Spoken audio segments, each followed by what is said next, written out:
This planet Earth has rocks under the surface. If you dig deep enough, there are rocks.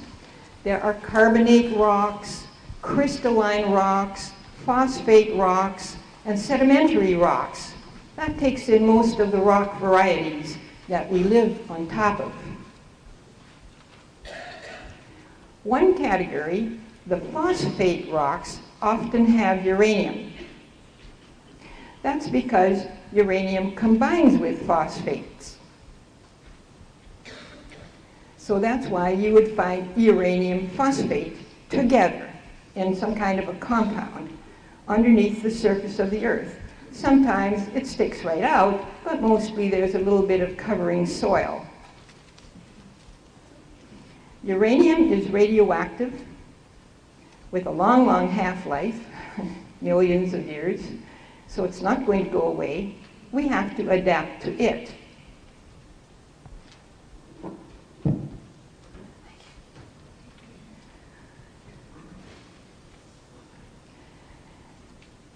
Can you see those little dots and star-like things that are drawn coming up from the Earth in heat waves or little streams coming up in the air on dust particles?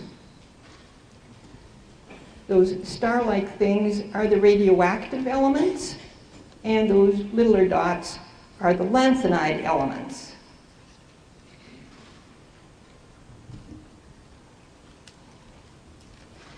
They both come from the uranium phosphate rocks down below. Now, how do I know what's on those little dots and the dust particles?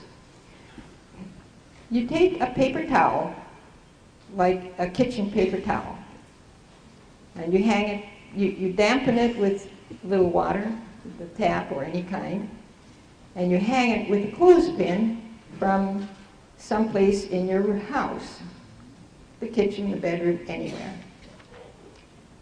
And in the morning, you stuff it in a plastic bag, little plastic baggie, and you use the oscillator I was talking about to find out what's on the dust particle. That's how this information was obtained. And I don't know any other scientific experiments done yet to analyze the dust that's coming up from below the ground. But this is what I'm finding. A shocking assortment. Now, we always knew there was some radon coming up here and there. Take a look at radon, the radon page just before that. Radon has been studied quite a bit for 50 years already. So anytime you have a radioactive particle, it doesn't just act by itself. It breaks up. And that's what radioactive means. It's going to break up and make two other things. It's going to break, and then it's going to still leave a radioactive element behind. So as it breaks up, it releases some energy, and the energy can be either alpha energy or beta energy or gamma energy. It's called alpha radiation or beta radiation or gamma radiation, plus the leftover radioactive element. And if you start out, look for radon on the page called the radon chain. That's Rn. You see it originates from uranium-238. There's more than one kind of uranium because it breaks up and still remains uranium sometimes. But let's just quickly run down that list. Uranium-238, which is going to be in those rocks that we were looking at, it breaks up and it releases alpha radiation. You see that? Half of it has a terribly long half-life. That's from the beginning of the whole universe right there.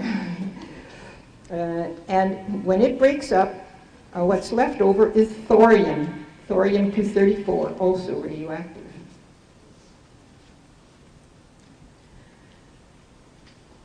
can you imagine trying to put a radioactive item like thorium into public commerce? But it was done.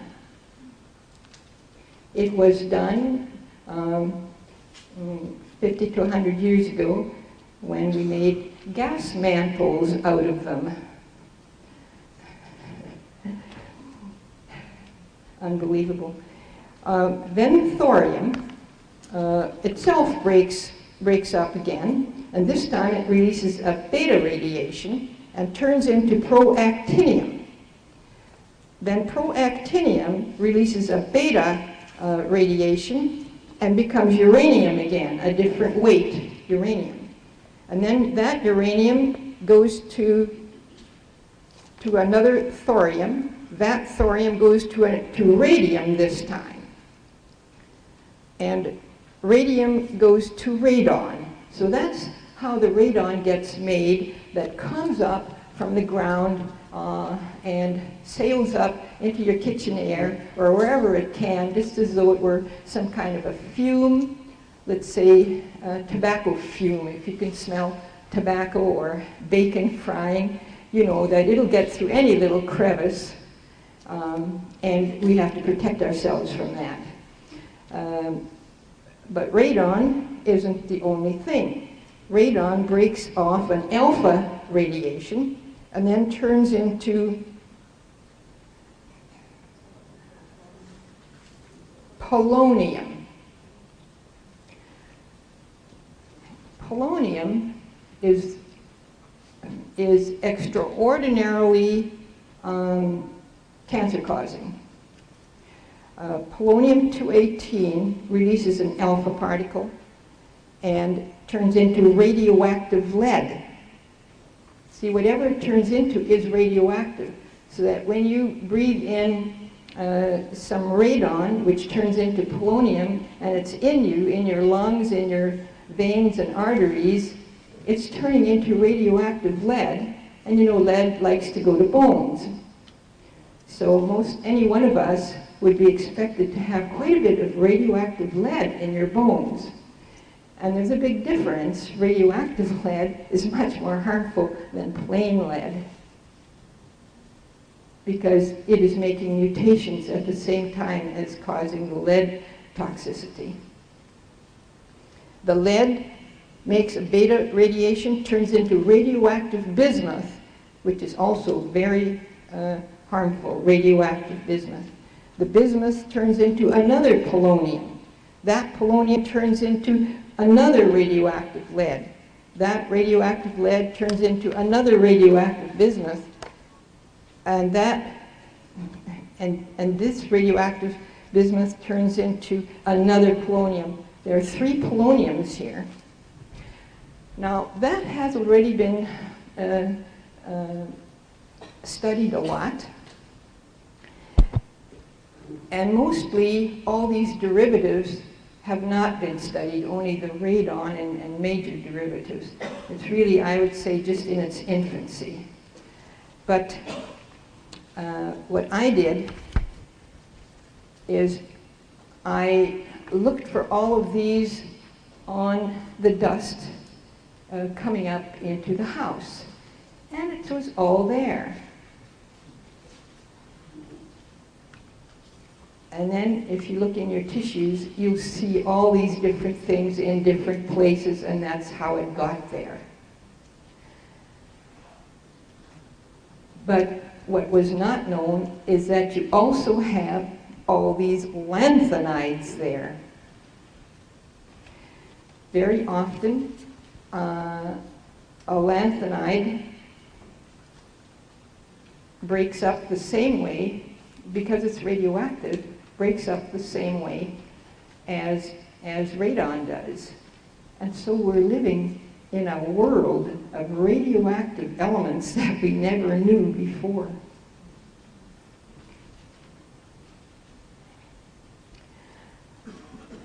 Look at the table called the periodic table of elements. On the left side, you see the elements called Na for sodium, K for potassium,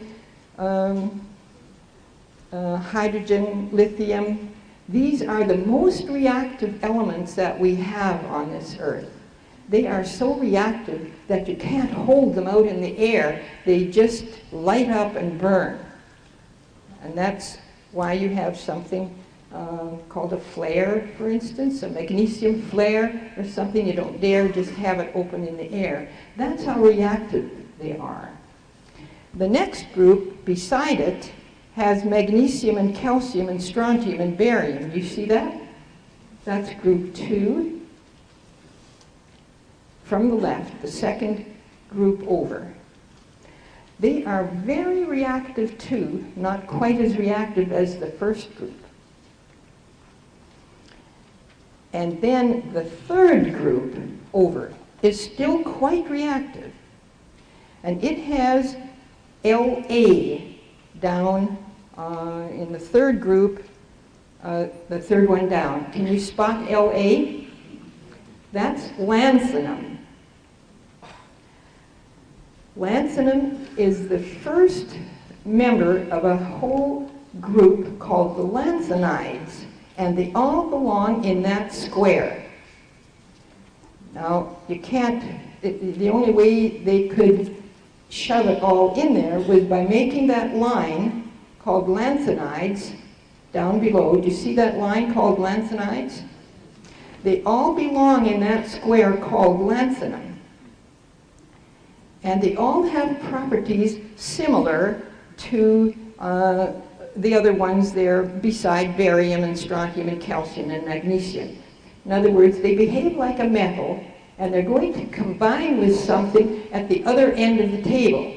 Let's take a look at the other end of the table, which is over to the right, where you see, let's take a look here at the group that starts with F on top for fluorine. And underneath F is Cl for chlorine. You know how very reactive chlorine is. It wants to react with something on the left side of the chemical table. It wants to react with the sodium, magnesium, and lanthanum, the ones on the left side. Things on the right side want to react with things on the left side. So looking down at the groups, at the group at the right, you see fluorine, chlorine, bromine, iodine, and then the third one over, oxygen on top. You know that's very reactive. Oxygen is very reactive. You just do nothing, and it will change your iron to iron oxide, to rust. It's very reactive. Under oxygen comes sulfur, then selenium, tellurium, and then polonium. And polonium is what we have been finding as part of the radon series. So up from the Earth is coming a lot of polonium. And it's going to want to react with something on the left side, in other words, the lanthanides. And what I found is that coming up into my kitchen and other people's kitchens and bedrooms is something called polonium-cerium complex. There's polonium coming up, a terrible carcinogen. And there's not just radon, there's polonium. Polonium was already found to be the cause of lung cancer and the possible item causing cancer in cigarettes, for instance.